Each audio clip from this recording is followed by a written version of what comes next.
Ouais. Ouais, mon frère, ça va un peu. Pardon. S'il vous plaît, de quelle nationalité? C'est un Ivoirien. Je suis ivoirien. Bon, il s'agit d'un petit problème qui se passe actuellement à Libreville. Il y a quelqu'un qui a eu à parler mal de notre ambassadeur.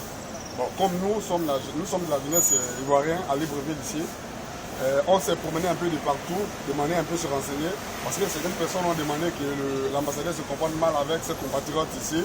Et nous, on voulait savoir si réellement ce que les gens sont en train de parler, est-ce que c'est réellement ça? Bon, vous avez été une fois à l'ambassade là-bas en Côte d'Ivoire. Évidemment, c'est la semaine dernière que j'étais là-bas. Vous avez été mal accueilli là-bas? Non, je n'ai pas été mal accueilli.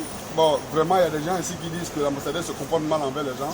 Nous, on ne sait pas en quel sens. On aimerait que vous expliquiez aussi dans quel sens que l'ambassadeur se comporte mal. Voilà, que vous éclairez un peu l'affaire, quoi. Vous voyez que la vie est un peu compliquée. Et puis, chacun de nous a sa conviction. Mais je rappelle aussi qu'il y a eu à faire des tests sur l'ambassadeur disant qu'il a rendu l'ambassade à un camp militaire. Comprenez une chose, la Côte d'Ivoire n'est pas une poubelle. Et toute administration est une continuité. Il a trouvé des instructions sur place. Et moi, ça me fait bientôt, que dire, 48 mois que je suis au Gabon.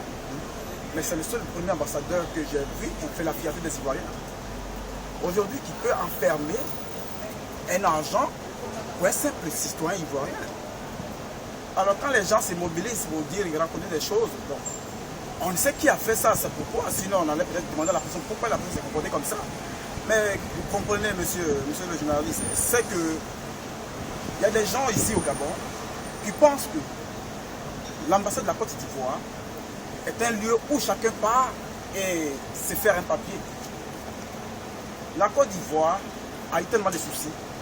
On sort d'une crise, on doit savoir qui est qui et qui fait quoi. Aujourd'hui, si on s'en rend compte que les Ivoiriens, s'ils lèvent par-ci par-là, gaspiller le nord, c'est-à-dire, on n'a pas l'habitude d'attendre de gaspiller ici au Gabon, c'est le langage du Gabon. Si vous regardez le nord de l'ambassadeur, moi je vois que c'est une mauvaise chose. Parce que chez moi aujourd'hui, je suis fier d'être Ivoirien ici au Gabon, que tu aies papier ou pas, on ne peut pas t'embarquer, on ne peut rien te faire parce que ton ambassadeur fait ta fierté ici au Gabon.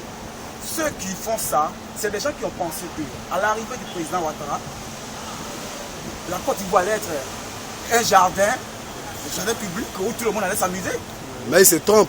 Mais ils se sont énormément trompés. Parce qu'il y a des Ivoiriens qui n'aiment pas qu'on fuit sur les pays.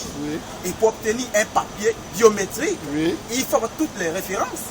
C'est cette référence-là qu'on demande. Franchement. On demande quel papier, on demande quel papier à la On base. demande seulement que l'extrait de naissance, le papier d'un parent, pas tous les deux parents, ton certificat de nationalité, qui justifie que tu es vraiment ivoirien. Ce qui est tout à fait normal. Voilà. Non, mais je ne vois pas la cause qui les pousse à dénigrer une administration ivoirienne. Bon, excusez-moi des thèmes, mais je suis un peu pressé. Bon, non, merci beaucoup, mon frère, merci. On voulait seulement entendre ton opinion. Merci beaucoup, merci.